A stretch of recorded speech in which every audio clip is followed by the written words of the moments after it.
한 시간에 다 끝나야 되기 때문에 자세하게는 하지 못하겠지만, 뜻만, 그 전체적인 것을 좀 나누시면 나중에 읽으실 때 금방 또 알아듣고 은혜 받으실 수가 있을 것 같습니다. 자, 할렐루야. 그래서 아모스 맥잡기식으로 전체적인 그만 해야 되겠 1장에서 9장까지 다 끝내는 것을 목표로 하겠습니다. 자, 아모스서는 그 아모스 선지자 아모스가 이렇게 쓰신 건데 저자가 아모스입니다. 저자가 아모스라는 것도 이것이 굉장히 또 큰 의미가 있는데 왜냐하면 북이스라엘의 예언을 하는데 남유다의 예언자도 처음에는 예언자가 아니고 이분이 뭐랄까 뽕나무 기르는 농부 공부도 이렇게 신학 공부를 옛날에도 하지 않으신 뽕나무를 기르시는 사람이고 남유다의 사람이거든요. 북이스라엘은 하나님의 말씀을 받을 사람이 한 사람도 없었기 때문에 남유다의 아모스를 하나님이 쓰실 수밖에 없었고 또 거기 내려오라 하는 또 자칭 타칭 선지자들과 주의 종들이 많았지만 북이스라엘은 또 베델과 그 단에 금송아지를 세워놓고 제사를 계속 드리기는 엄청 드렸지만 처음부터 우상의 제단식으로 금송아지를 섬기고 또 여로보암이 나라를 북이스라엘을 세울 때부터 제대로 된 제사장들을 세운 게 아니라 일반은 그냥 돈 받고 아무나 세웠거든요. 그리고 제대로 된 그 레위지파 사람들은 다 남유다로 내려가 버렸습니다. 그렇기 때문에 나라 전체적으로 왕 자체가 우상을 근본으로 세웠기 때문에 나라가 점점 타락이 되면서 어, 이제 아무도 없는 거예요. 하나님이 말씀하실 분이 없기 때문에 남유다에 또 선지자를 세웠는데 그것도 일반 선지자가 아니라 선지자 중에서 하나님이 말씀할 사람이 한 명도 없었기 때문에 그냥 옛날에 좀 공부도 안 하고 그냥 농사 짓는 아모스를 들어서 사용했다. 그것도 좀 뜻이 있습니다. 그리고 아모스는 이름 자체도 짐을 들고 가는 자, 무거운 짐을 진 자 이런 뜻이거든. 이름 자체도 왜냐면 그 귀한 사람들은 L자가 많이 붙잖아요. 이렇게 축복하는 뜻에서. 근데 이름 자체가 벌써 조금 이렇게 무슨 업둥이라든지 그런 식이니까 그 하층민이라는 걸 알 수가 있습니다. 드고아의 목자, 드고아 지방의 남유다의 드고아 지방의 목자거든요. 그 다음에 아모스와 같은 동시대에 선지자는 호세아가 있습니다. 특별히 호세아와 아모스를 비교해서 봐야 되는 것이 호세아는 무작정 그냥 이래도 좋아하고 창녀 고멜을 이래도 사랑하고 저래도 사랑하고 하나님의 뭐랄까 조건 없는 사랑이라면 그 아모스는 하나님의 공의의 선지자, 심판의 선지자, 재앙의 선지자라고 할 수가 있거든요. 그래서 그 하나님은 사랑과 공의를 같이 가지고 계시기 때문에 아모스와 호세아를 같이 봐야 된다.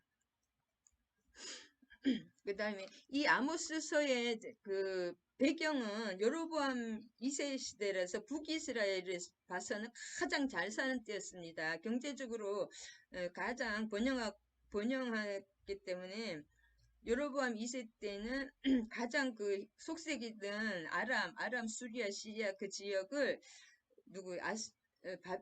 아수르가 일어나가지고 그 바벨론을 많이 쳐가지고 바벨론이 거의 다 망한 지경인데 그나마 아수르도 굉장히 연약해졌거든요. 바벨론 아람을 치다가 아람하고 싸움을 많이 했기 때문에 아수르도 약한 상태고 또 아수르가 아람을 쳐서 아람도 약한 상태고 애굽도 굉장히 약한 상태이기 때문에 주변 나라들이 그 강대국이 약했기 때문에 공격하는 사람도 없고 경제적으로도 굉장히 또 여로보암 2세가 정치도 굉장히 제일 또 그래도 성군이거든요. 북이스라엘 치고는. 근데 나라가 너무 잘 살아서 그런지 가장 이때부터 하나님이 계속 정신 차리라, 회개를 하라, 회개하라 그런 말씀을 주시는 것입니다. 그 다음에 이 대상은 이 사람이 예루살렘에서 기록을 했습니다. 이 아모스가 기록을 했고 아모스가 영향을 준 사람은 호세아거든요. 호세아는 북이스라엘 사람인데 아모스의 영향을 받아서 호세아가 일어날 수가 있었던 거예요. 그래서 번역 아주 잘 살, 이 당시는 북이스라엘이 가장 잘 살 때 예언을 활동했고, 주로 베델을 금송아지 아시죠? 베델의 주로 활동 무대가 베델의 북이스라엘의 그 금송아지 신전 베델이었다. 그 다음에 주변에 이방 열방 8개국에 대한 그 심판의 예언을 또 하고 있습니다. 그래서 요약을 빨리 하면 1장에서 2장은 여호와의 심판에 열방에 임한다는 것을 예언하고 3장에서 6장에는 이스라엘의 사회적 죄악을 꾸짖는 세 번의 설교가 있습니다. 아모스에. 그 다음에 7장에서 9장 마지막 때 아모스가 본 여러 가지 환상. 그래서 아모스의 환상을 보면 불은 심판을 상징하잖아요. 불 다 태우는 거, 그 다음에 메뚜기, 기근을 상징하죠. 경제적인 어려움, 다림줄은 이렇게 재보는 거잖아요. 이렇게 균형이 틀어지는지, 건물의 균형을 맞추는 다림줄, 그 다음에 여름실과라는 것은 우리가 여름 과일은 바구니를 이 과일 바구니에 있다가 딱 들고 여기다 옮기는 거예요. 이 북이스라엘을 아수르로 옮겨놓고 바벨론으로 옮긴다는 뜻입니다. 아수르로 망해서 전 세계로 다 흩어지죠. 아수리아는 민족 말살 정책을 인해서 전 세계로 다 흩어진다. 그 다음에 문지방 환상, 그 한 5번의 환상이 있습니다. 그래서 이게 멸망의 예언하고 재앙의 예언을 하는 그 공의의 예언자였고, 그다음에 이 사람이 뽕나무 재배하는 농부였기 때문에 7장 14절에 뽕나무를 재배했던 그 일반 농부였거든요. 그렇기 때문에 서민적이고 민중적인 선지자다. 근데 그의 그 예언은 엄청난 격렬한 비판의 내용으로만 되어 있다. 그래서 베델의 선지자라 봤자 다 이상한 선지자잖아요. 제사장 아마샤가 반역자로 막 고소해가지고 그 막 예언 활동을 못하게 막 그렇게 법적으로 그렇게 했는데 결국 굴복시키지 못했죠. 아모스는 또 강력한 사람이었습니다. 할렐루야. 자, 그래서 오늘은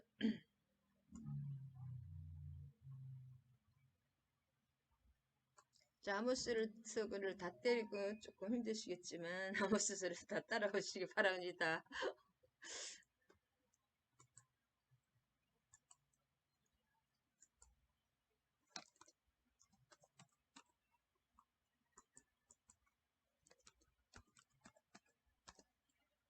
그래서 이 선지서가 이 장수는 좀 짧지만은 그 이사야서나 예레미야서나 에스겔서 그 장수가 많은 그것 못지않게 이게 굉장히 하나님이 강력한 적이 있습니다.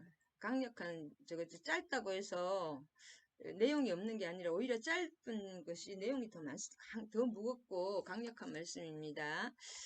그 다음 1장을 요약해 보면 이스라엘의 이 말 하나님의 심판을 말씀하시고 있고 또는 열방에 대한 심판, 1장과 2장은 이스라엘의 심판이고 그 나머지에는 이제 열방에 대한 심판 처음부터 그렇게 말하고 있습니다. 그래서 1절과 2절 아까도 말씀드렸지만은 그 북이스라엘이 너무 지금도 하고 똑같죠. 지금도 우리 국민소득 3만 힘든 뭐 그렇게 힘든 사람도 힘들지만은 국민소득 3만 시대잖아요. 우리나라가 세계 경제 7위에 7위인가 그렇다고 하더라고요. 그래 이렇게 항상 그 소득이 올라갈수록 국민 소득이 올라갈수록 그 타락하는 그것을 볼 수가 있습니다. 그래서 여로보암 이 시대가 뭐냐면 주전 한 760년, 750년 전입니다. 주전 750년 전. 그 핵심 뭐가 다림줄과 희망. 다림줄은 하나님이 그 건물을 재보는 건물의 다림줄이라고 그래가지고 건축할 때 이 평형과 이런 게 틀어지면 건물이 무너졌잖아요. 이번에 광주에도 막 조그만 건물이 이게 균형이라든지 이게 수평이 안 맞으면은 위로 올라가면 엄청나게 이게 틀어져 버리기 때문에 그런 균형을 맞추는 게 다림줄입니다. 지금 이 다림줄을 무엇을 뜻하냐 하면은 이 말씀을 뜻합니다. 모세오경이나 이렇게 구약의 말씀. 말씀을 뜻합니다. 그다음 여로보암 2세 때, 2세 때 가장 잘 살 때, 그때 지금부터 조심했다 회개를 이제 선포하는 건데, 회개, 물질적인 풍요로 말미암아 극도로 타락한 그들에게 하나님은 자연재해 지진을 통하여 심판을 경고, 지금도 여기저기서 지진이 막 밑땅에서 많이 올라오죠. 지진을 통하여서 심판을 경고하고 있습니다. 자연재해, 그리고 이제 지진과 기근, 칼과 지진과, 아니, 전염병과 칼과 기근, 그 경제적인 어려움, 그런 것들 통해서, 나라는 돈이, 많은 사람 빈익빈 부익부로도 지금도 굉장히 그런 게 심하죠. 경제적인 어려움도 많습니다. 지금 코로나로 인해서 이런 것들, 마지막에 또 징표 같아요. 지금 일어나는 모든 일이. 그래서 아모스를 통해서 예배의 중심지가 지금 베델과 단에다가 금송아지를 처음부터 여로보암 왕이 그렇게 시작을 했잖아요. 북이스라엘은. 그렇기 때문에 그 예루살렘에서 거기가 이렇게 드리면 안 된다. 예루살렘처럼 예루살렘이 그 예배의 중심지다. 그렇게 얘기를 해주고 북쪽 이스라엘에 대한 그 심판을 분명하게 예고하시는 것입니다. 금송아지를 계속 그 애굽에서 배워가지고 여로보암이 처음부터 금송아지로 시작해가지고 우상으로 시작한 것이 참 잘못인 것 같아요. 그래서 1장 1절과 2절 그러니까 여로보암 시대 2년에 여로보암 시대에 그러니까 지진이 일어나기 2년 전에 이 아모스가 이스라엘의 이상으로 받은 말씀이라 하나님에 대해서 이상을 받은 말씀이죠. 그가 이르시되 여호와께서 시온에서부터 부르짖으시며 하나님이 부르짖으시는 거예요. 예루살렘에부터 소리를 내시리니 목자의 초장이 마르고 갈매산 꼭대기가 마르리로다. 이는 경제적인 어려움을 말하는 것입니다. 그 지진이 일어나면 또 막 이게 터전이 무너지잖아요, 삶에. 지진이 이렇게 한 다음 2년 있다 지진이 일어났습니다. 지금도 하나님이 부르짖으시는 것입니다. 성경의 말씀대로 하면. 그다음에 다메섹은 어디예요? 다메섹이 가장 잘 사는 그 상업 도시잖아요. 그래서 지금 이제 3절부터 2장 16절까지는 이스라엘의 주변 아람의 수도가 다메섹이죠. 민족들의 죄로부터 유다의 왕 이스라엘의 죄를 열거하면서 심판을 이제 말씀이고 마지막 초점은 북이스라엘로 좁혀진다. 그 말씀입니다. 그래서 내가 성에 불을 내리니 다 하사엘이라는 것은 베나닥과 하사엘에게는 그 이름이 왕의 이름이 안 붙었고 하사엘이고 그 북이스라엘의 그 왕과 이름이 다 베나닥이거든요. 하사엘은 아들부터 베나닥이 됐거든요. 하사엘하고 이렇게 이 사람들은 지금 북이스라엘의 왕이고 다메섹에부터는 이제 그 아람하고 주변의 왕국들입니다. 보스라의 궁궐들을 다 하나님이 불사를 읽고 성에 불을 보낸다는 것, 계속 불이라는 것은 심판을 상징합니다. 또 아스돗이다라는 것이 아스돗, 예레미야 선지자의 고향이죠. 아스돗의 아글론, 규를 자원자를 규라는 것은 그 지방의 가장 높은 사람은 왕을 말하고 끊고 그 주변에 그 아스도스 주민의 규 잡은 왕족을 끊고 에그론도 치고 블레셋에 남아있는 자가 멸망하리라. 이 블레셋 지방이네요. 진짜 아스글론하고 에그론 이런데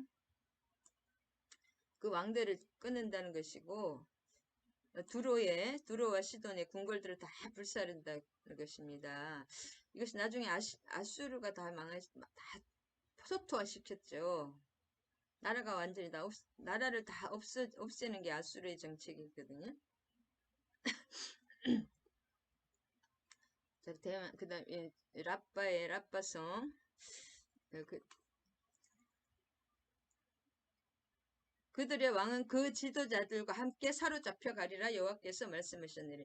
그래서 이웃 나라의 포로가 되고 이렇게 나라가 망하는 것도 하나님의 심판입니다. 여기서요 보면. 그래서 1장 12절에 보면 지경을 넓히고 배를 갈랐습니다. 이 사람들이 얼마나 그 형제잖아요. 이 에돔은 에서의 자손인데, 에서의 아들인데, 이스라엘을 가장 괴롭힌 민족이 또 에돔이에요. 에돔이 그냥 이렇게 괴롭힌 것이 아니라, 칼로 형제를 쫓아가며, 배로 칼로 형제를 쫓아가며, 공휴를 벌이면 쫓아가면 칼로 찔렀다는 거죠. 맹렬히 화를 내며 분을 끝없이 계속 화를 막 미워하면서 계속 이렇게 전쟁을 일으켰잖아요. 에돔이 내기고 그렇기 때문에 에돔은 망한다. 그 다음에 13절에 여호와께서 말씀하실 때 암몬 자손의 암몬도 마찬가지 베남이 롯의 자손들이잖아요. 벌을 돌이키니 그들이 자기 지경을 넓히고자 하여 길르앗의 아이벤 여인의 배를 갈랐습니다. 길르앗은 길르앗 사람들의 엄청나게 침입한 거죠. 이 암몬이. 길르앗은 유다로 다시 편입됐었는데 그 다음에 내가 라빠성에 불을 놓아 쭉 이렇게 다 망하게 한다는 것입니다. 다 이유가 있습니다. 그 다음에 암몬은 이스라엘의 영토인 길르앗을 자기의 영토라고 주장하면서 침략해서 실제로 임신한 여자들의 배를까지 가를 정도로 살육을 했거든요. 아이벤 여인의 배를 갈랐습니다. 어마어마하게 살육을 했거든요. 형제는 오히려 외국보다 더 막 끔찍하게 원래 동족 상잔이 원래 더 무섭다고 하잖아요. 그렇게 너무 끔찍하게 죽였다. 이스라엘 길르앗 지방을. 그 다음에 2장을 빨리 요약하겠습니다. 2장은 이방 열국에 대한 심판과 남왕국 유다의 죄악이 아까는 북이스라엘, 지금은 이방 나라와 남왕국의 죄악이 언급되고 본격적으로 북이스라엘의 죄악과 이에 대한 형벌이 기록되어 어떤 형벌이 있을 것인가. 그들은 사회 정의를 짓밟았고 선민의식에 사로잡혀서 교만했습니다. 그 다음에 죄악이 이렇게 창성하면 심판이 초래되고 심판은 누구도 피할 수가 없다. 13절에서 16절. 자, 하나님께서 말씀하시는 이것이 중요합니다. 이 주인공이 누구냐? 주인공이 하나님이에요. 아모스가 선지자로서 말을 했지만은 하나님의 말씀. 여호와께서 이와 같이 하나님의 말씀은 반드시 이루어지고 사건이 됩니다. 그래서 하나님이 하시는 말씀하시는 이게 말씀으로 끝나는 것이 아니라 반드시 이루어진다. 그렇기 때문에 이게 누가 말하는가가 참 중요하십니다. 에돔 왕의 뼈를 불살라 죄를 만든다는 거죠. 하나님이 그렇게 화가 나셨다. 죄를 불살라 뼈를 불살라 죄로 만들었다는 것은 이 당시에는 사람의 영혼이 무덤 속에서 시체와 함께 있다고 생각을 했거든요. 지금 2000 몇 년 전이에요. 지금 이 아모스 시대가 한 2830, 한 2000 몇 년이라고 그러지. 어마어마하게 오래됐잖아요. 하여튼 아모스가. 한 750년, 2760년 전인데, 그러면 시체와 함께 있기 때문에 그 당시에 가장 잔인한 복수 방법이 뼈를 불살라, 이게 가장 잔인하게 죽이는 것이라고 합니다. 가장 잔인한 복수라고 합니다. 왜냐하면 무덤 속에서 그 영혼이 시체하고 있는데 뼈를 불살라버리면 영혼까지 없어지는 거잖아요. 그게 가장 잔인하게 이제 죽인다는 거죠. 그 다음에 2장 6절에서 16절까지는 무슨 내용이냐면 이스라엘에 대한 심판입니다. 유다의 불을 6절에서 12절까지. 그 다음에 예언의 초점이 이스라엘로 모아져서 이스라엘의 이방인과 유다의 죄를 모두 다 범했다는 혹독한 선언입니다. 그 다음에 이스라엘의 그 죄악을 몇 가지로 세 가지로 말해보면, 요약하면은, 높은 사람, 집권층이 물질적 탐욕으로 불의와 부정과 학대와 비윤리적인 만행을 했습니다. 같은 민족들을 노예로 삼고 팔아먹고 돈으로 막 그렇게 했잖아요. 그 다음에 만행을 하고 사람한테. 그 다음에 물질적인 풍요에 뒤따르는 육체적인 쾌락과 탐닉, 성적으로 엄청이 안 좋았다는 거죠. 그 다음에 육체적인 타락에 동반한 종교적인 부패. 그러니까 높은 사람들이 부패했고 종교 지도자들이 부패했고 그 다음에 백성들도 다 그 물질과 막 육체적인 탐욕, 잘 사는 사람들은 물질, 그 다음에 못 사는 사람들은 막 팔아먹고 돈으로 막 그렇게 억압하고 부패와 타락이 우상을 섬기면 영적인 음란을 반드시 육적인 음란을 가져옵니다. 하나님이 없는 사람은 그 사람이 여유있고 돈 많고 잘 살잖아요. 반드시 그 음란이 들어가는 걸 볼 수가 있어요. 그래서 2장은 그렇게 끝나고 3장입니다. 자, 3장을 요약하면은 새로운 단락이 시작되는데 지금까지는 열방과 이스라엘에 임한 하나님의 심판을 기록한 데서 비해 여기서부터 6장 14절까지는 이스라엘에 대한 이스라엘의 설교 3편입니다. 아모스의 설교 3편이 기록되어 있는데 그 첫 번째 설교입니다. 이스라엘의 임할 심판의 필연성. 자, 아모스서는 다 심판밖에 없습니다. 공의의 이제 심판의 재앙의 선지자, 심판의 선지자이기 때문에. 그래서 3장 1절에서 8절은 이스라엘을 징계하시는 이유를 밝히고 있습니다. 너희만을 알았으니 이스라엘 2절에 보면은 이스라엘을 하나님이 축복한 것이 왜 이스라엘을 하나님이 선택했나요? 이방 민족을 이스라엘을 통해서 축복해. 우리도 마찬가지로 우리를 왜 선택했냐? 나만 위해서 내 가족만 위해서 죽으라고 기도하는 내 가족도 기도를 해야 되지만은 하나님의 뜻대로 기도해야지. 내 가족만 우상 숭배하듯이 너무 그렇게 주의 종이 그런 거는 참 그런 것 같더라고요. 주의 종 자기 가족밖에 기도 너무 하는 거. 저는 너무 안 해서 좀 걱정인데. 너무 자기 가족만 기도하는 것도 참 주의 종인지 그냥 집사인지 모르겠더라고요. 네, 그래서 이렇게 한 것이 너희만 자기만 알으면 안 된다는 거예요. 자기만 알고 우리 가족만 알고 나밖에 모른다. 이것이 이스라엘의 죄악이라는 거죠. 수많은 민족들 중에서 오직 특별히 이스라엘을 하나님이 선택하고 사랑했습니다. 왜 그랬는데 오히려 다른 사람들을 막 이렇게 종으로 삼고 제사장과 왕들이 자기들만 위해서 살았다는 거죠. 그 다음에 3장 9절에서 15절까지는 뭐냐면 아스돗의 궁궐들과 애굽 땅의 궁궐들이 선포하여 이르기를 애국과 아스돗 너희는 사마리아 산에 모여 그 성에서 얼마나 큰 요란함과 학대함이 있나를 보라. 이게 뭐냐면 북이스라엘이죠. 북이스라엘. 북이스라엘을 사마리아하고 북이스라엘을 에브라임이라고도 하거든요. 자, 그래서 이스라엘의 영화와 9장 15절까지는 겨울궁과 여름궁을 치리니 상하궁과 상하궁 그러니까 엄청 이스라엘 궁궐이 막 여름궁 겨울궁 어떤 사람은 또 노예로 팔아먹는데 엄청 사치잖아요. 그래서 이스라엘의 영화와 사치 타락한 그 종교는 심판과 환란으로 종결된다는 것이죠. 그 남은 자들의 비참한 상태로 겨우 구원을 받는 것입니다. 그래서 이 나라 전체가 다 타락을 했고 막 사치와 방탕에 또 이렇게 지나치 사치하는 그거 다 악한 영입니다. 그래서 이제 자기들은 이렇게 사치하는데 다른 사람의 막 매매하고 막 그런 거 있잖아요. 인신매매하고 노예로 팔고 그랬잖아요. 다른 사람 거 다 뺏어오고 그랬기 때문에 나쁜 것입니다. 4장입니다. 4장 이스라엘의 부유층들의 사치와 방종한 생활이 정죄되고 있습니다. 또한 이스라엘의 죄악에 대한 하나님이 7가지 재앙으로 경고를 하는데 여호와께로 끝까지 돌아오기를 거부하고 있습니다. 그래서 하나님의 강청, 하나님이 부르짖으시는 거예요. 우리가 부르짖는 게 아니라 여러분 시랬죠. 하나님이 부르짖으라 하는 건데 하나님이 부르짖고 계시잖아요. 1장에서 보면.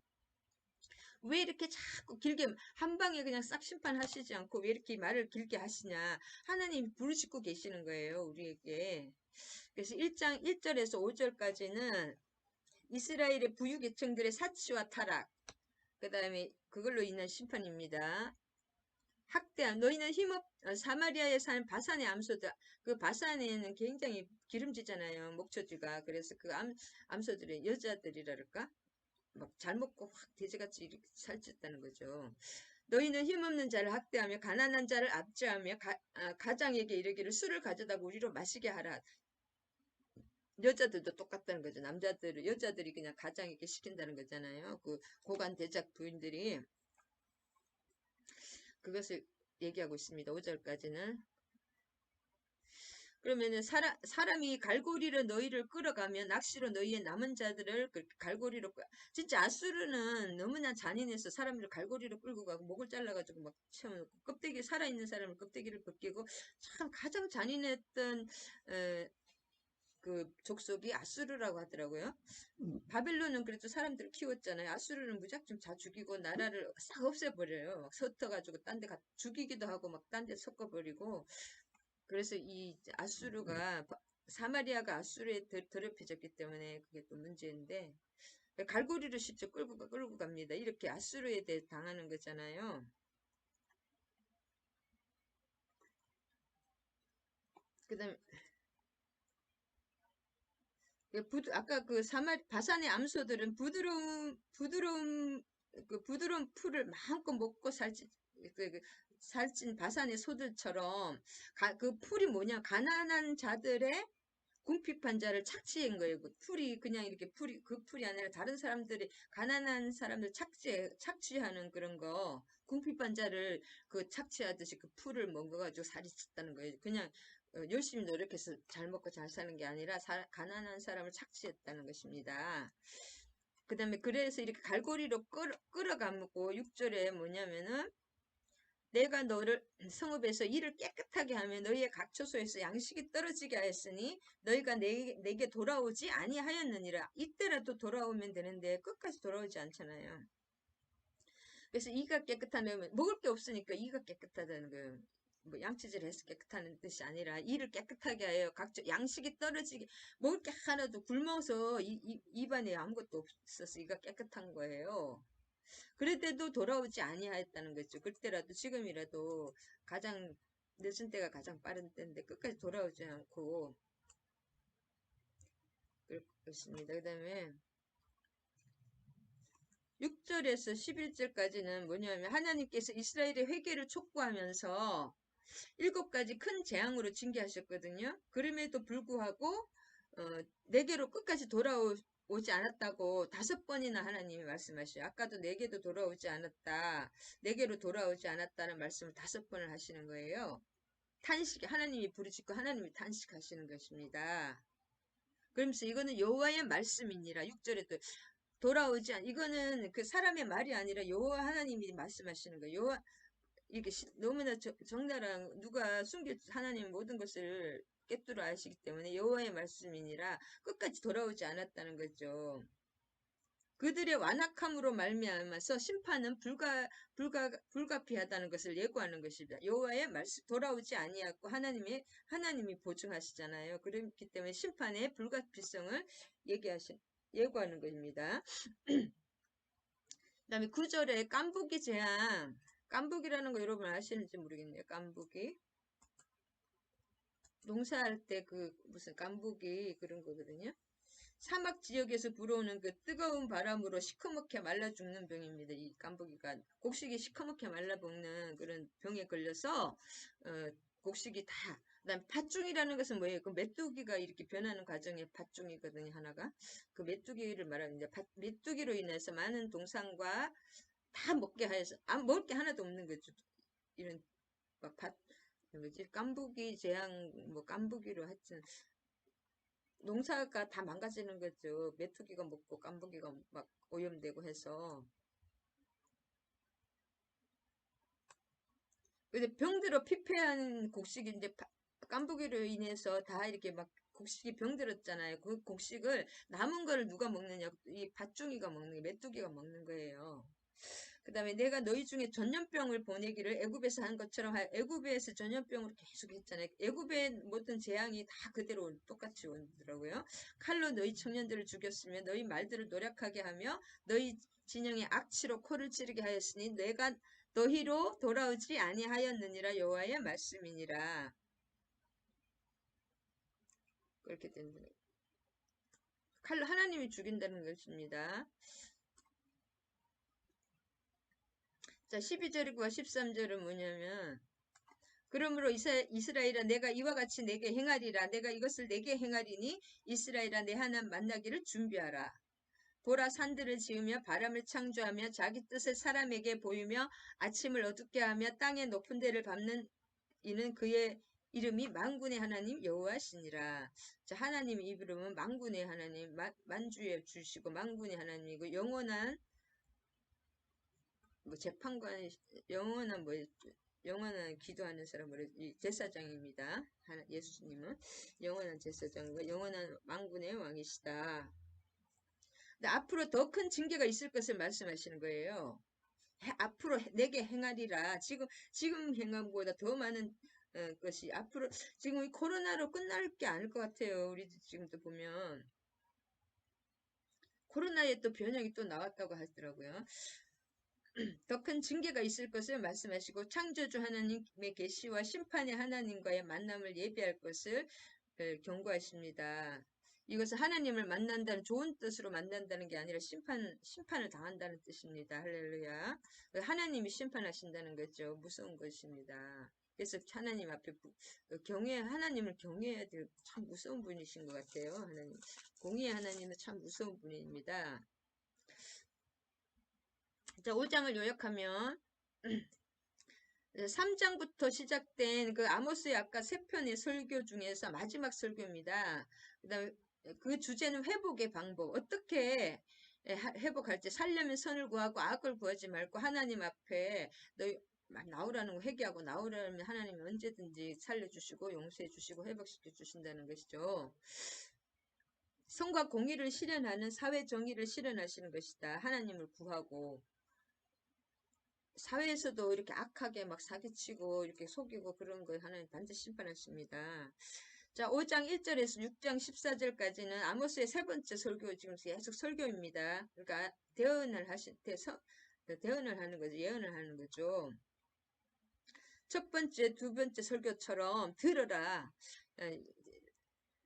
이 말을 들으라. 하나님은 항상 신약에도 그렇잖아요. 귀 있는 자는 들으라. 말을 들어야 돼. 이 들을 귀가 없는 사람 망하는 걸 볼 수가 있습니다. 들을 귀가 있어야 돼요.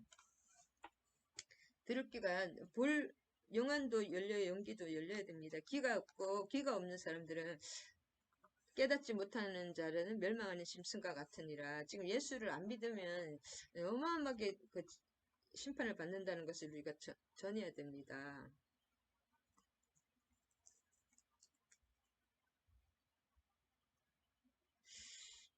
들으라 그렇게 시작되는 거죠. 네, 애가로 지었대. 하나님이 우는 거죠. 애가 슬프다.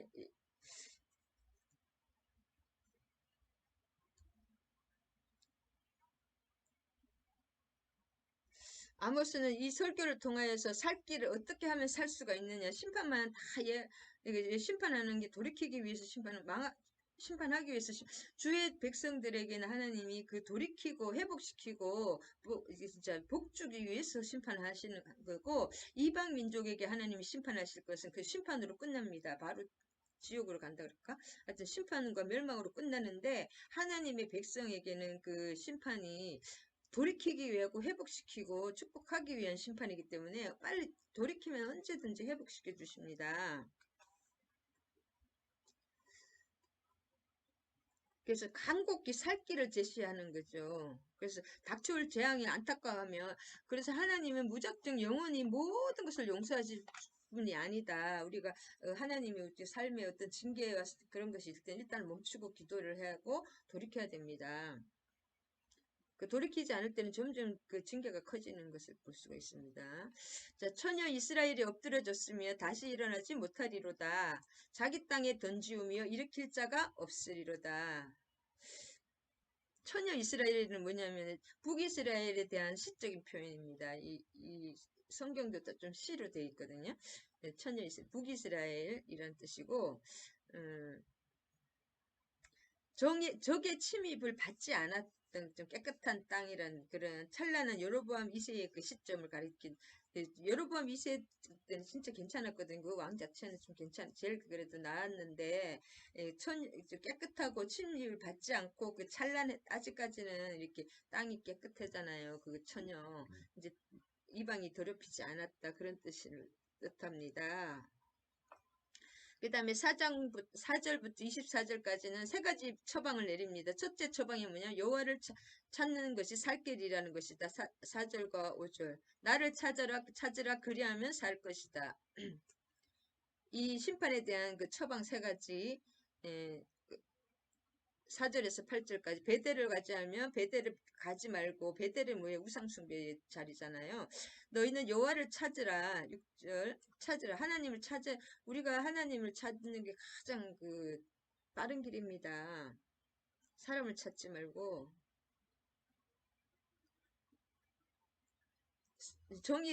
공의를 땅에 던진 사람이라는 거죠. 지금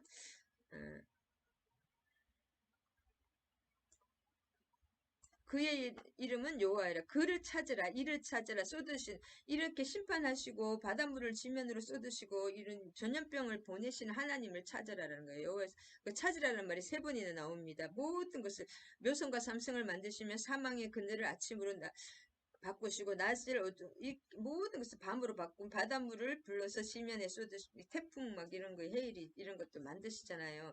그 다음에 요배 때도 계속 그 마지막에 우리가 하나님은 이 자신을 나타내십니다. 하나님 자신을 계시하는 이것을 요백에도 그랬잖아요. 이 만물을 내가 뭐 해를 짓고 이런 자연을 창조하고 이런 산을 창조할 때 네가 있었느냐. 모든 하나님 자기 자신을 계시하는 거예요. 우리가 하나님 자신을 인정해 드리는 것이 참 중요합니다. 이 회개할 때. 이런 창조에 다 모든 것을 하나님이 하셨다는 거예요. 만물을 만드셨다. 그 고백이 나와야 됩니다. 회개가 나옵니다. 그래서 여기서는 하나님을 찾으라는 말이 세 번, 내가 하나님이 창조자고 하나님이 운영자고 하나님이 이런 걸 다 다스리신다. 하나님이 행정을 하신다 그러나요?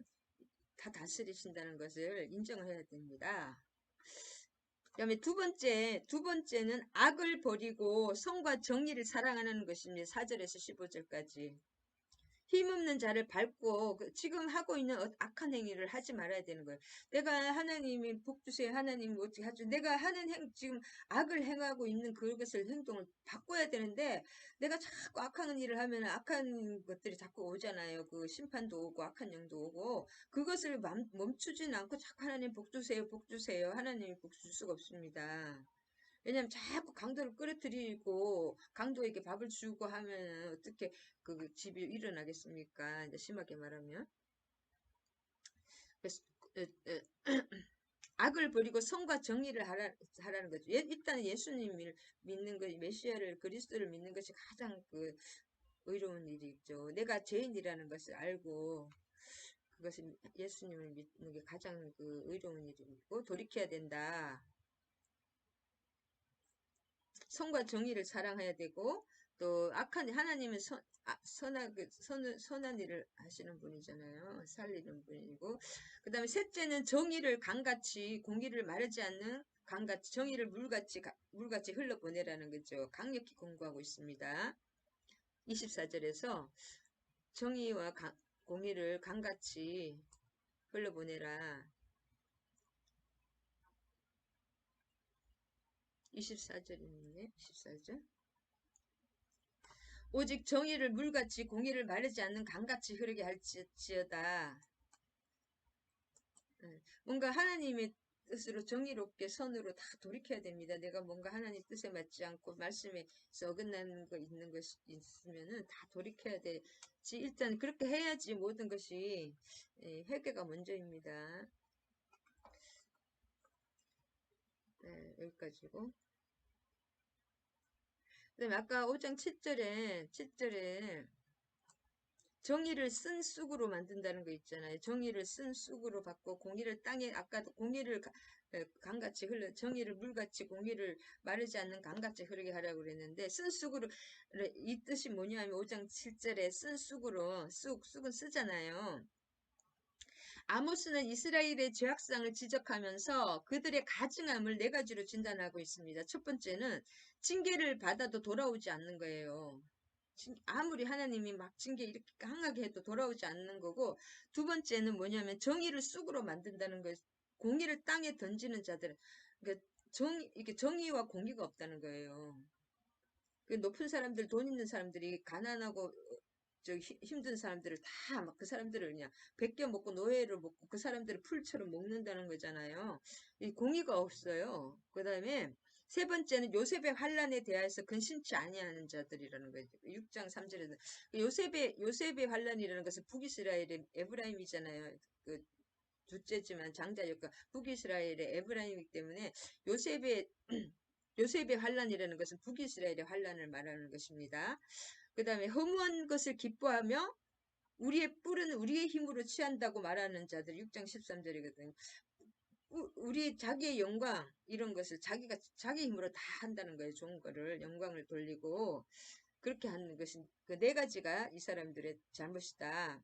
징계를 받아도 돌아오지 않고 정의와 공의가 없고 그다음에 그 사회의 그 북이스라엘 전체에 대해서 울며 통회하는 그 사람 하나님 그분 만일에 심판을 해도 그 사람을 빼놓는다 그랬거든요. 사회에 하나님의 정의가 무너진 것 그것을 기도하면서 막 중보하는 사람 그 사람은 만일에 그 나라 전체가 망해도 그 사람은 하나님이 건져줍니다. 그 나라의 그 아픔에 대해서 요셉의 환란에 대해서 기도했지는데 그걸 무시하는 자들, 근심하지 않는 자들, 나라가 잘못되고 뭐가 주변이 잘못되는 그 기도하는 사람 그거에 대해서 하나님은 엄청 근심하고 계시잖아요. 나는 근심하지 않으면 뭔가 잘못된 거죠. 기도하고 근심하고 회개해야 됩니다. 그래서 자기 힘으로 막 뭔가 하려는다는 자기 힘으로 뿔을 높인다는 거죠. 우리가 아무것도 할 수 없다는 그것을 나는 내 힘으로 할 수 없다는 것을 깨달을수록 영적으로 장성한 사람일수록 이게 육적으로 장성한 사람하고 반대입니다. 영적으로 장성한 사람은 하나님을 알면 알수록 장성하면 장수록 나는 아무것도 할 수 없다. 하나님께 완전히 전적으로 의존을 하게 되는데 영적으로 미숙한 사람은 어린 사람은 내 힘으로 막 한다고 생각을 하거든요. 반대입니다. 영적으로 알면 알수록 진짜 우리나 뭐 하나님에 비하면 우리가 뭐 티끌맛도 못하잖아요. 그거를 장성한 사람은 그걸 알기 때문에 기도할 수밖에 없고 또 하나님이 다 하신다는 걸 알기 때문에 의지할 수밖에 없습니다. 근데 의지하지를 않는다 이 사람들은 자기 뿔을 자기가 하려고 한다. 그다음 울음꾼이라는 것은 직업적인 울음꾼이 돈 받고 하는 사람들 있잖아요. 여기 옛날에도 직업 울음꾼을 불러다가 울게 할 것이며 애곡하는 일이 있다는 거죠. 집에 진짜 옛날엔 초상이 나면 이 애곡하는 사람을 불러서 그러니까 집에 초상이 많이 난다는 거죠. 그 다음에 26절에 보면 이게 좀 말이 어려운 말이 있어가지고 너희가 너희 왕 식국과 기운과 너희 우상들과 너희가 너희를 위하여 만든 신들의 별 형상을 지고 가리라. 이 말이 좀 식굿이라는 것은 이 몰록의 산당의 그 몰록 산당 있죠. 말렉 몰록 그거의 산당을 식굿이라고 합니다. 식굿 굿을 하는 다음에 몰록 산당에서 먹잖아요. 사람을 인신제사를 지내잖아요. 굿을 드리는데 인신의 식자, 먹을 식자, 사람을 먹는 굿을 한다. 그래, 몰록의 신의 산당인 이름이 식굿이라고 하고, 또 기윤은 별신의 이름입니다. 특별히 그 우상 중에서 별신의 이름이 기윤이라고 합니다. 애굽에서 이런 지금 별점 이런 거 있잖아요. 그거 우상이면 큰일 납니다. 별 형상, 별, 별신의 이름이 기윤이다.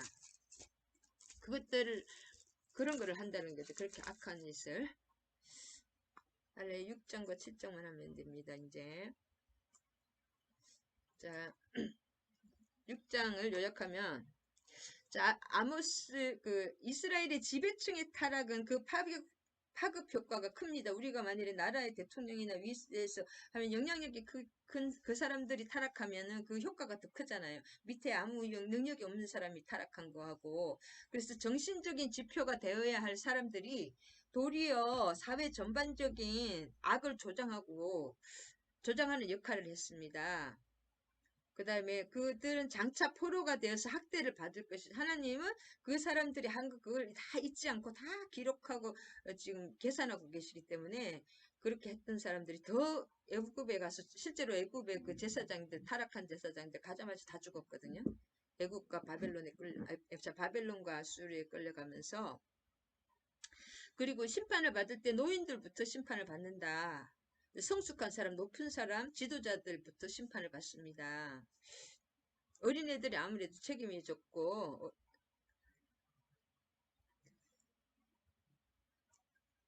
나중에 포로가 돼서 그 지도자들, 이 머리인 지도자들은 포로가 되어서 학대를 받게 된다.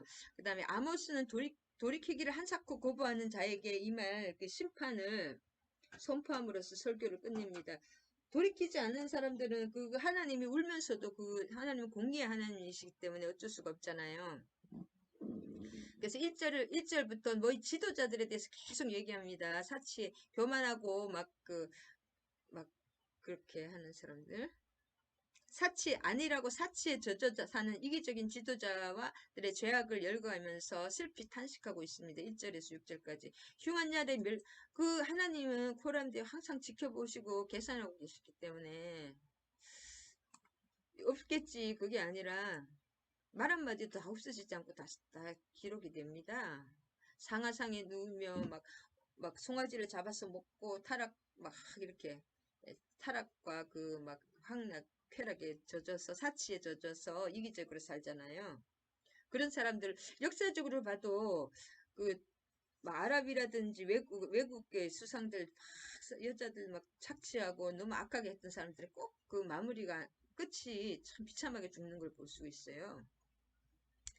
그 다음에 막 대접으로 마시면서 요셉의 반란에 대해서 근심하지 않았. 아까부터 요셉의 반란에 대해서 근심하지 않는 사람은 심판받는다고 계속 나오죠. 요셉의 반란이 뭐냐면은 북이스라엘을 에브라임 자손이잖아요. 그래서 에브라임이 대표적이잖아요. 그래서 요셉의 자손이라고, 요셉의 환란이라고 북이스라엘의 환란을 말합니다. 멸망의 날에 닥칠 재난을 가리킵니다.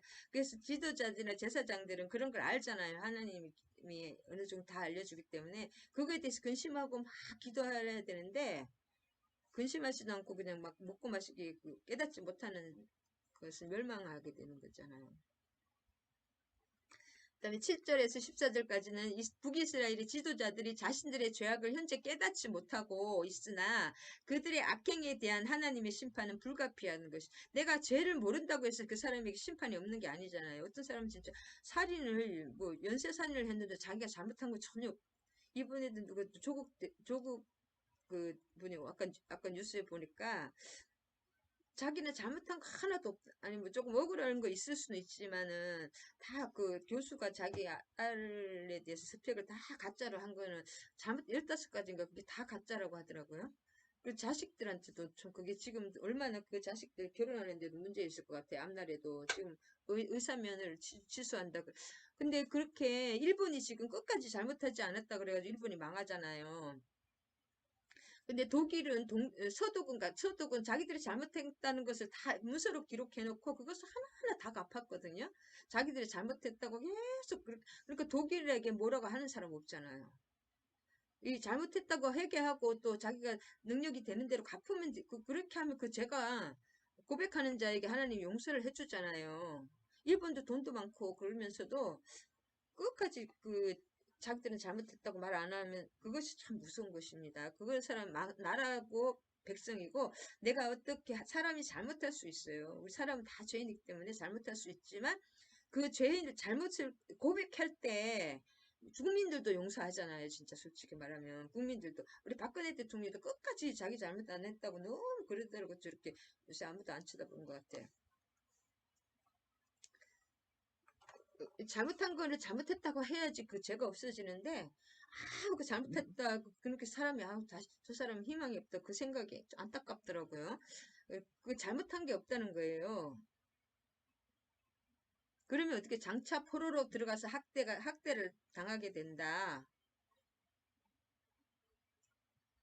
그다음에 10절에 보면 죽은 사람의 친척 그 시체를 불사를 차가 그 뼈를 집 밖으로 가져갈 때에 그 시체를 불차를 자가 그 깊숙한 곳에 있는 자에게 묻기를 아직 더 있느냐 하면 대답하기를 없다 하리니 그가 또 말하기를 잠잠하라 우리가 여호와의 이름을 부르지 못할 것이라 할 것이라. 이게 무슨 말이냐면 죽은 자를 매장하는 것의 원칙이나 죽은 자를 이렇게 묻잖아요. 근데 너무 많은 사람이 죽으면 나중에 매장을 못해요.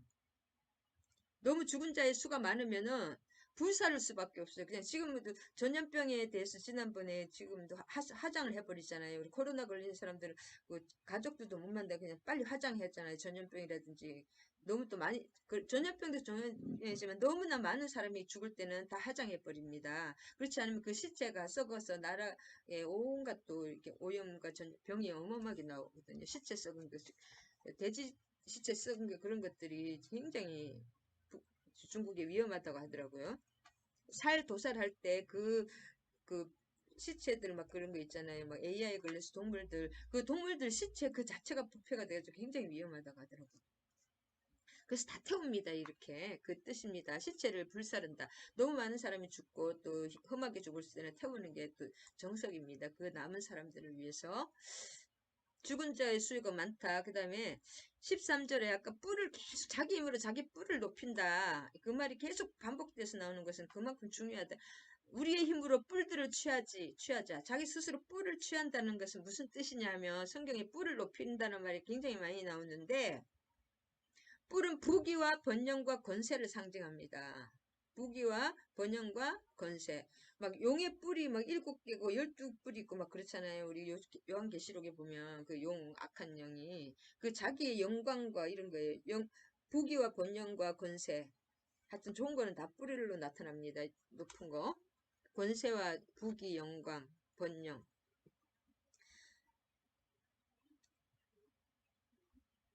그래서 6장에는 지배층의 타락이다. 근데 끝까지 돌아오지 않는 그것이 잘못이고, 자, 7장, 9장까지 있죠.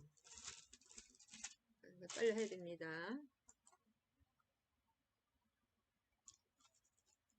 7장은 요약하면 미래에 닥칠 이스라엘에 대한 심판에 대한 환상인데 메뚜기, 불, 다림줄 환상은 그 아수르의 공격을 상징하고 실제 이스라엘은 아수르의 그 3차 세 차례에 걸친 공격으로 완전히 멸망당하거든요. 그것을 메뚜기 불 다림줄의 환상으로 표현하는 것이고 이런 상황에서도 아모스를 모함하는 거짓 선지자는 그 당시의 종교적인 부패를 진짜 짐작하게 됩니다. 계속 아모스를 막 그렇게 그냥 뭐 이 심판 예언을 못하게 그렇게 계속하고 그리고 북이스라엘에 사람이 오죽 없으면 남유다에서 그 농부를 일으켜서 하나님이 보냈겠습니까? 그만큼 북이스라엘이 타락했다는 거죠. 7장 1절에서 8장 3절에 뭐냐 이스라엘의 장래 아수르의 공격에 대해서 네 가지 환상을 보여주신다는 것이 아까 제1 환상은 메뚜기 1절에서 3절 여기 나오죠. 메뚜기가 땅에 풀을 여호와께서 뜻을 돌이켰으면 이루어지지 아니한 여호와께서 말씀하셨느니라. 하나님이 말씀하시면 이거는 반드시 이루어진다는 무서운 거예요. 메뚜기를 하나님이 지으셨다는 거예요. 없는 메뚜기도 만드십니다. 하나님은. 그러면 메뚜기들이 한번 가면은 지금도 그 초토화시킨대요. 먹을 게 없기 때문에 먹을 게 없으면 죽잖아요. 옛날에는 그 농경 사회인데 그리고 6절까지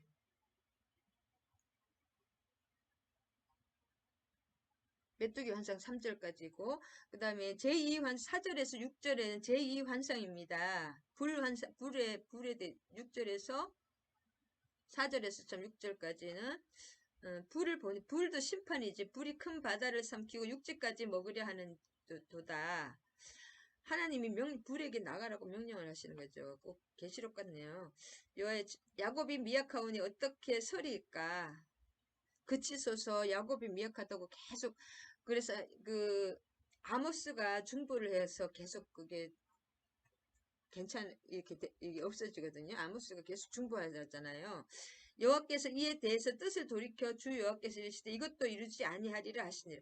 옆에 그 중보자가 얼마나 중요한지 아모스가 계속 어떻게 그렇게 하면 다 쓰러진다, 나라 다 죽는다. 제발 돌이키겠소 하니까 하나님께서 뜻을 돌이키신다. 우리가 기도가 얼마나 중보 기도가 중요한지를 여기서 볼 수가 있습니다. 하나님의 심판을 다 막을 수가 있습니다.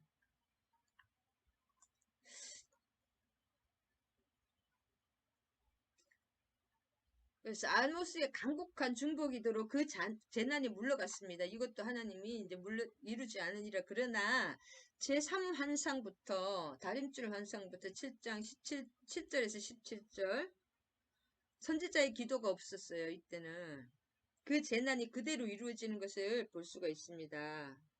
실제로 역사를 살펴볼 때도 아수르는 그 이스라엘을 그 세 번째, 첫 번째, 두 번째는 이렇게 하나님이 물리쳐 주셨는데 세 번째에 완전히 점령을 당했습니다. 왕하 15장 29절에. 그래서 첫 번째, 두 번째는 아모스의 기도의 중보 기도로 하나님이 뜻을 돌이켰지만 세 번째는 이 선지자의 또 기도도 없었고 하나님의 뜻인지 모르겠지만 7절 다림줄이라는 것은 여기 다림줄을 잡고 썼잖아요. 또 내게 보이신 다림줄을 가지고 짠 담 곁에 주께서 하나님이 하신다는 거예요. 그게 무서운 거예요. 하나님이 하신 심판을 누가 맡겠습니까? 주께서 손에 다림줄을 잡고 서셨으니 그 다림줄이라는 것은 무슨 정확하게 뭐냐면 석수나 벽돌공이 벽의 수직 상태를 가늠하기 위해서 사용하는 그 한쪽 끝에 줄을 단 줄입니다. 척도를 할 때, 본문에서는 이게 다림줄이 실제로 이 다림줄은 무엇을 상징하는 율법을 상징합니다. 율법. 구약 성경을 상징하죠. 이 당시에.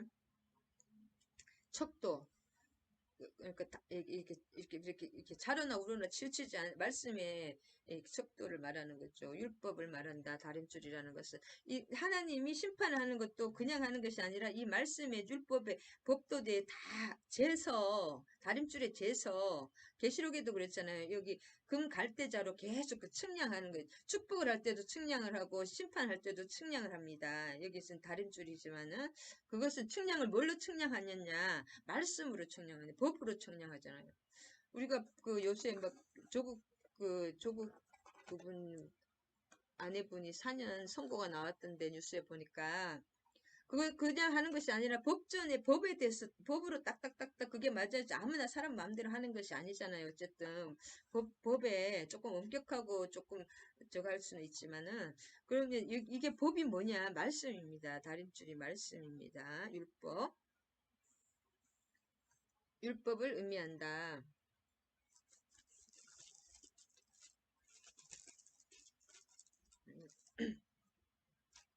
자, 8장에 넘어가겠습니다.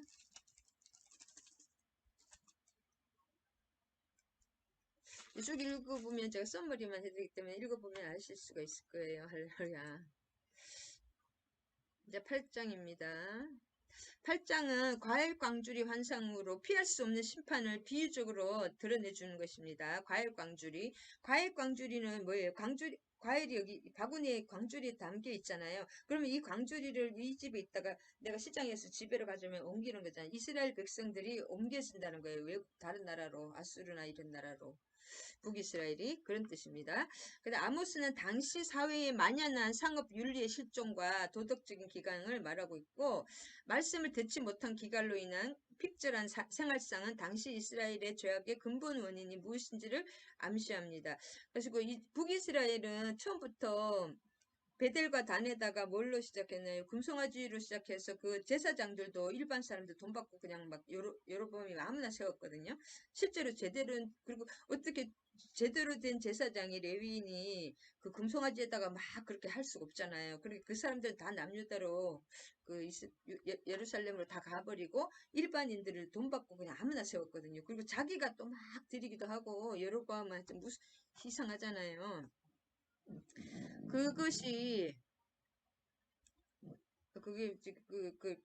그게 참 무서운 것입니다. 1절에서 3절은 여름 광주리 환상인데 이스라엘은 광주리에서 담겨서 옮겨질 것이고 잡혀갈 것, 광주리가 이 바구니 이쪽으로 옮기듯이 사람들이 잡혀가서 옮겨질 것이고 남은 것이 그 남은 것도 하나도 없이 마지막 그 수확되는 여름 과일이 있잖아요. 그게 끝이 날 것이라고 예고하시는 것입니다. 과일도 여름 과일이 이제 마지막 그것을 다 옮기고 나면 이제 이제는 다시는 없잖아요. 과일이 끝났잖아요. 그런 것처럼 마지막으로 수확되는 여름 과일처럼 끝이 날 것이. 근데 영원히 없어졌잖아요. 북이스라엘은.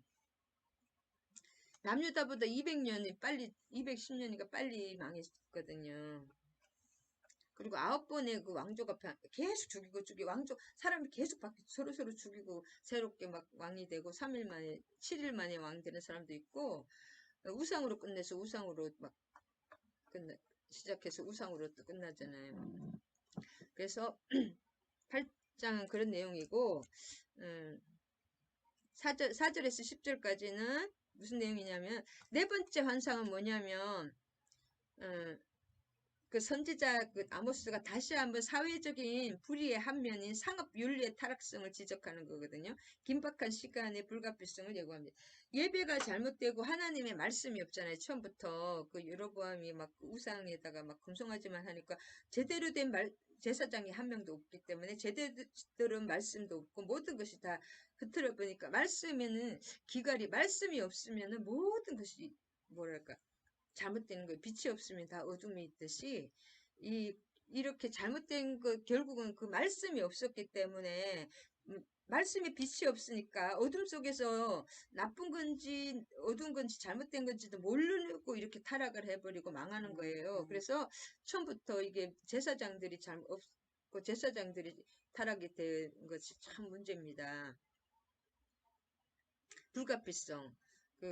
그러면은 이게 하나님의 예배도 안 되고 말씀도 없고 하면은 이런 사회적인 도덕적인 상업들도 전부 막 대를 속이고 거짓말 시키고 막 사기치고 그렇게 하는 거예요. 타락해 버리는 거예요. 모든 사회가 상업 윤리도 없어지고 그렇게 되는 것입니다.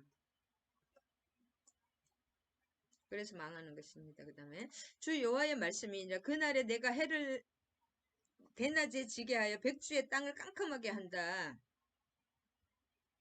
이게 뭐냐면은 희망을 기대했던 여호와의 날이 부패한 이스라엘에게는 진노의 심판으로 나타날 것을 말하는 것이 이사야서 13장, 에스겔서 32장 7절에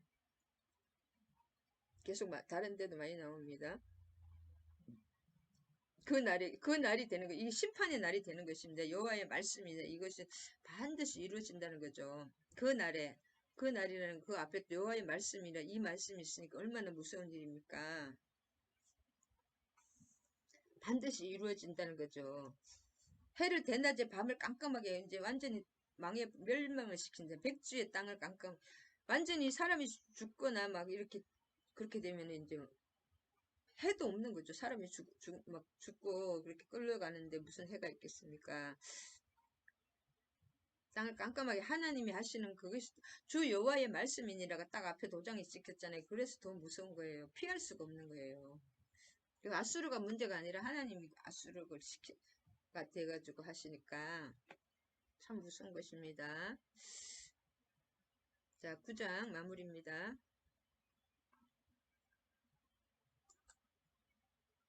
자, 9장.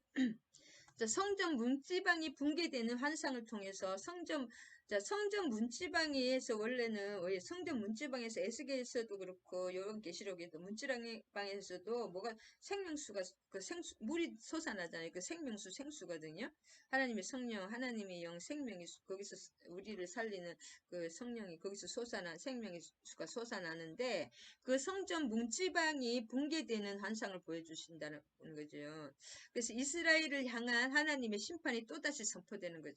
성전 문지방이라는 것은 어떤 그 성전이 없다는 거잖아요. 아예 그냥 물이 흘러나올 그 생수의 그 문지방 자체를 파괴가 되니까, 붕괴되니까, 그것이 가장 큰 죄악, 참 무서운 일이다. 그렇지만, 성전 문지방이 또 이게 뭐 주께서 제단 곁에 서서 이르시되 기둥 머리를 하나님이 직접 다 부시라는 거예요. 성전 문지방이고 뭐 부셔서 무리의 머리에 떨어지게 하라. 내가 그 남은 자를 칼로 죽이리니 그 중에서 한 사람도 도망하지 못하며 그 중에서 한 사람도 피하지 못하리라. 하나님이 그렇게 시키는 거예요. 직접 주께서 제단 곁에 있어서 직접 하시는 거잖아요. 그게 무서운 것입니다. 그래서 1절에서 6절까지는 예루살렘 성전이 무너지는 최후의 환상을 보고 난 후에 이스라엘 전체의 멸망을 선포하는 것입니다. 이제는 북이스라엘뿐만 아니라 남유다도 그렇게 된다. 실제로 남유다가 나중에 북이스라엘보다 더 악했어요. 근데 하나님의 그 다윗과의 약속 때문에, 아브라함과의 약속 때문에 다윗을 했는데, 남유다가 더 착해서 그런 것이 아니에요. 남유다 나중에 므낫세 왕은 자기 아들까지 번제로 태워서 몰래에게 바쳤거든요. 그러니까 백성들도 똑같이 따라서 하는 거잖아요. 왕이 그렇게 하면 복 받으려고. 므낫세 왕이 이사야가 누구예요? 므낫세가 죽일 것 같은데 칼로 잘라서. 하여튼 므낫세 왕 보면은 끔찍하게 더 악했거든요. 그다음에 너무너무 오랫동안 또 살아가지고.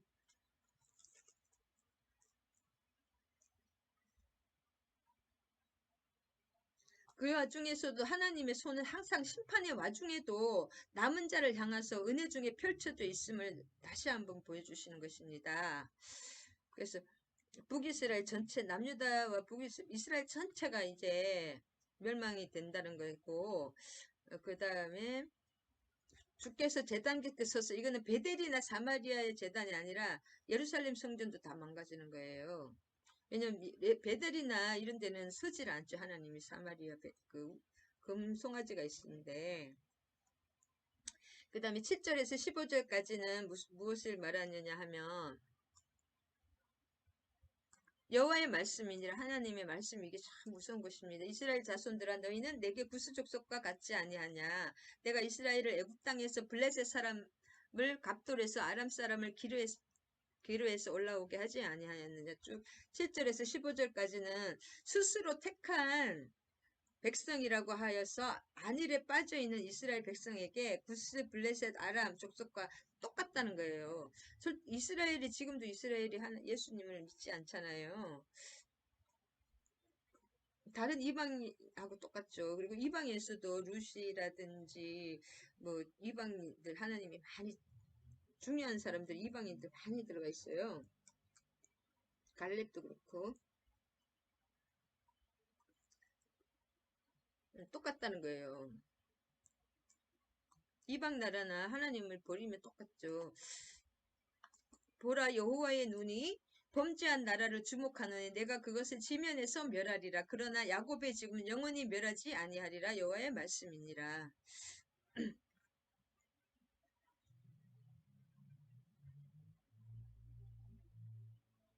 그래도 남은 자들 하나님께서, 남은 자라는 것은 에돔에서 남은 자, 다 이방에도 남은 자들 다 포함합니다.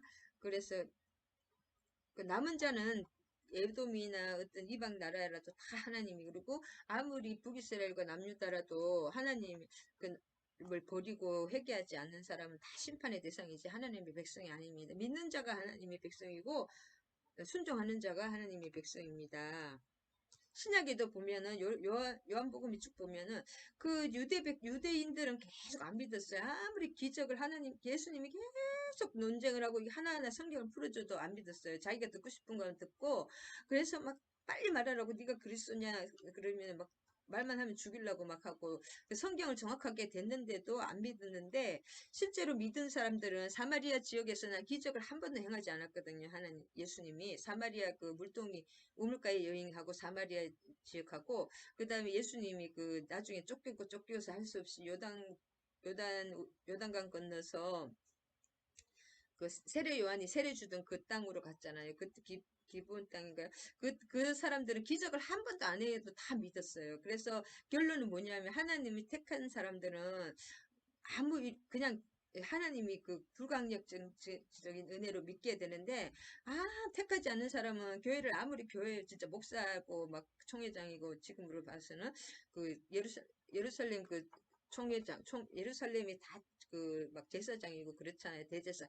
그런 사람들이 오히려 예수님 죽인 것처럼 우리의 환경에 상관없이 하나님이 택한 사람은 다 구원을 받는 것을 볼 수가 있습니다. 그 믿음이 나에게서 온 것이 아니라 성령님이 밑작업을 해놨기 때문에 믿음이 오는 거지. 우리가 믿어서 예수님을 우리가 의지로 믿는 게 아닙니다, 실은. 그 진짜 하나님이 택했기 때문에 믿음이 오는 거지. 예, 택하지 않은 사람은 아무리 믿으려고 믿음이 안 옵니다. 진짜 그것이 중요합니다.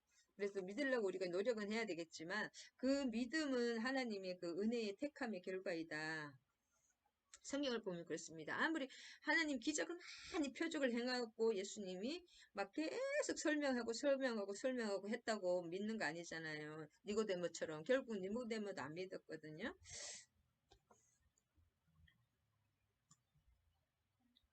그래서 남은 자, 여기 나는 자는 하나님의 그 양으로 다 선택한 사람은 이방이라도 다 믿게 된다.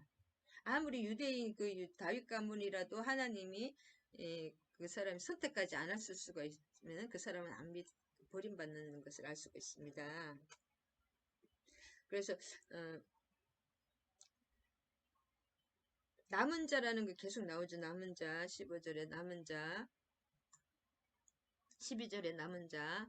이 남은 자라는 거, 에돔의 남은 자와 내 이름으로 일컫는 만국을 기업으로 얻게 할 이 일을 행하시는 여호와의 말씀이에요. 그래서 하나님은 이런 종교적인 막, 진짜 지금으로 교회를 막 다니고 막 목사하고 막 이렇게 한다고 해서 그럴 수도 있지만은 결국 하나님이 택한 사람은 에돔의 남은 자, 이방의 남은 자까지도 하나님은 다 하나님의 그 양으로 택한 사람은 예수님이 양과 하나님이 양인 사람은 믿게 된다, 구원하게 된다. 심판 중에라도 하나님 그 사람들에게 다 보호하시고 풍요를 주시는 것을 볼 수가 있습니다. 어저께 또 똑같았죠. 우리 요엘서에도. 그리고 그리스도의 나라는 새로운 다윗 왕국이 결성되고 그 다윗은 예수 그리스도를 메시아를 상징하거든요. 그 백성은 영원한 복을 누리게 되는 것이에요. 하나님. 그래서 지금 이게 두 개의 나라가 가고 있다. 이 세상에도. 9장 14절에서는 보면 여호와의 말씀 13절 이게 무서운 거예요. 파종하는 자가 곡식 구수하는 자를 이으며 포도를 밟는 자가 씨 뿌린 자를 뒤를 이으며 산들은 단 포도주를 흘리며 그 이렇게 심판받고 모든 게 멸망하는 가정에도 하나님이 다윗의 무너진 그 남은 자들은 하나님이 선택한 사람들은 다 일으킨다는 것입니다. 무너진 장막을 일으키고 틈을 막으며 허물어진 것을 옛적과 같이 다 세워주신다는 거예요. 그렇지만 그 믿지 않는 백성 칼에 죽는다. 심판과 믿지 않는 사람에게는 심판이지만 믿는 자 하나님의 하나님의 그 백성들에게는 뭐예요? 축복이 온다는 거예요. 오히려 회복이 되고 이 일을 행하시는 여호와의 말씀이니라. 그 이방인이라도 믿는 자 남은 자가 있다는 겁니다. 남은 자. 그럼 우연히 남은 자가 되니 하나님이 이미 선택했기 때문에 이렇게 되는 거지. 하나님이 우리를 붙들고 선택하지 부르지 않으면은 우리 죽었다 깨어나도 못 믿습니다. 사람의 힘으로 절대로 믿을 수가 없어요. 성경의 모든 내용을 깊이 보면 여호와의 말씀이니라. 보라 날이 이를지라 그때에 파종하는 자가 곡식을 추수하는 자 이르며 포도를 밟는 자가 씨 뿌리는 자의 뒤를 이으며 산들은 단포도주를 흘리며 작은 산들은 녹으리라. 자, 여기에서는 여기 왼쪽에서는 전부 심판이지만 여기는 막 포도주가 막 흘리고 막 씨 뿌리는 씨가 막 계속 이어 파종이 되고 막 포도가 막 계속 심어진다는 거잖아요. 축복이 씨가 심어지고 축복을 단 포도주를 흘린다는 것은 그만큼 뭔가 먹을 게 많다는 거죠. 그 포도주는 또 예수 그리스도의 보혈과 구원을 상징합니다. 포도주가 나오는 것. 이 포도주는 예수님 십자가에서 우리를 구원하신 예수님의 피, 또 그 구원, 그 메시아의 구원을 상징하신다. 제사함을 또 상징하십니다. 내가 내 백성 이스라엘이 사로잡힌 것을 돌이키리니 그들이 황폐한 성읍을 건축하여 거주하며 포도원을 가꾸고 그 포도주를 마시며 과원들을 만들고 그 열매를 먹으리라. 그렇게 황폐한 성읍을 건축하고 비록 이렇게 황폐했지라도 다 하나님이 다 아까도 그랬죠. 새로 건축해 돌이켜 주신다. 그다음에 포도원이라는 것은 예수님이 포도나무로 상징이 됩니다. 포도나무에 우리는 붙어 있는 가지인데 가지에서 포도 열매가 그렇죠. 하나님은 포도원을 가꾸는 농부시거든요. 그 나무 자체는 예수님이고 씨와 씨 뿌리는 자가 예수님이신데 포도주가 굉장히 중요해요. 그리고 포도주는 기쁨을 상징한다. 예수 그리스도의 보혈, 구원, 그것을 상징한 메시아의 구원을 상징한 과원들을 만들고 그 열매를 먹으리라. 이 생명과를 먹는 거죠. 생명수 강가에 그 말씀의 생수를 마시면서 그 감으로도 그 시편 1편의 1편의 말씀 있잖아요. 복 있는 자라는 시냇가에 심은 나무. 시냇가라는 것은 이 생명수 강가입니다. 그 과원들을 먹는다는 거죠. 그 열매를 먹는다는 거. 이것은 다 그 에스겔서와 계시록의 그 생명수 강가, 그것을 상징합니다. 내가 그들의 땅에 심으리니, 그 나무를 상징하거든요. 하나님이 백성들. 나무라는 것은 사람을 상징하는데, 그들의 땅에 심으리니, 그들이 내가 준 땅에서 뽑히지 아니하리니, 내 하나님 여호와의 말씀. 하나님이 심고, 하나님이 이 땅이지만, 하나님이 그, 영적으로 보면 하나님의 마당에 심어진 레바논의 백향목입니다. 우리는 주님 예수를 믿음으로써 사로잡힌 것을 돌이켜 주신다. 환란이나 공공으로부터 돌이키게 해주십니다. 그래서 이 심판 하나님께 돌이키지 않고 하나님께 버림받은 백성이 자기들이 돌이키지 않으니까 버림받잖아요. 그런 심판의 백성이 있는가 하면 예수를 믿으면서 그 축복의 사람들이 되는 사람들이 있다. 그것이 축복입니다. 사로잡힌 것을 다 돌이켜 주십니다. 할렐루야. 그래서 이 심판에 대한 그 공의의 아모스에 대해서 나눠봤습니다. 할렐루야. 그 심판 중이라도 하나님은 계속 돌아오라고 그렇게 부르짖고 계속 그렇게 말씀하시고 이 하나님이 부르짖는 말씀입니다. 아모스. 그리고 그 하나님께 돌아오고 하나님이 택한 백성들은 그 막 단 포도주를 흘리며 계속 그 산들의 축복이거든. 산을 축복을 상징합니다. 은혜를 상징하고 은혜와 그 생명수, 생명과 이런 것들 천국을 누립니다. 얘가 예수를 믿으면은 어떤 심판 중에도 주님의 품 안에서 이렇게 천국을 누리고 하나님과 교제를 나누는 그것이 천국이고 영생입니다. 그리고 주님의 그 뭐랄까 거처가 됩니다. 우리가 함께하는 주님이 함께하는 그것이 천국이고 성막이고 성전이고 거처고 그것이 에덴입니다. 어떻게 생각하면 창세기 1장에 에덴이 회복되는 에덴에는 항상 물이 있고 강이 있고 가시들이 줄줄 주렁주렁 나는 거죠. 새 예루살렘하고 그 계시록 그것이 다 연결됩니다. 창세기 1장과 계시록이 할렐루야. 예수께서 그래서 새 예루살렘이 되고 하나님이 그 땅에다가 다 심으십니다. 그 생수의 강에 물가에 시냇가에 그냥 이런 물이 아니라 생명수 시냇가에 우리를 심어 주셔서 항상 주렁주렁 많은 열매와 저 복락을 내려주신 주님을 찬양합니다. 아멘, 아멘. 아멘. 오늘 또 바쁘게 끝내봤습니다. 주님, 아모스에 대해서 우리가 다시 한번 읽고 또 하나님이 주시는 말씀을 깨닫기를 원합니다. 심판의 하나님이시지만, 공의의 하나님이시지만, 주의 백성들에게, 택하신 백성들에게는 하나님 이렇게 또 더 큰 복락과 회복시켜 주시고, 건축하여 주시고, 뽑히지 않게 심어 주시고, 또 많은 포도주를 마시며 포도원들을 다 가꾸어 주시고, 우리의 하나님의 포도원이 된 우리를 가꾸어 주시며 열매 맺게 해 주시고, 또 많은 단포도주를 내게 해 주실 주님을 찬양합니다. 우리가 온전히 말씀과 성령 안에서 하나님의 그 천국을 누리는 저와 우리 지체들이 되게 하여 주시고 온전히 주님 안에서 그 하나님의 그 성전이 되어서 하나님의 말씀의 통치와 성령의 다스림을 받는 그 천국의 삶을 살게 하여 주시고 쉬지 않고 중보하여서 또 믿지 않는 가족들이나 믿지 않는 우리 나라 백성들을 위해서 항상 쉬지 않고 기도하는 저희가 되게 해주시옵소서. 모든 말씀 우리 주 예수 그리스도인 받들어 기도드립니다.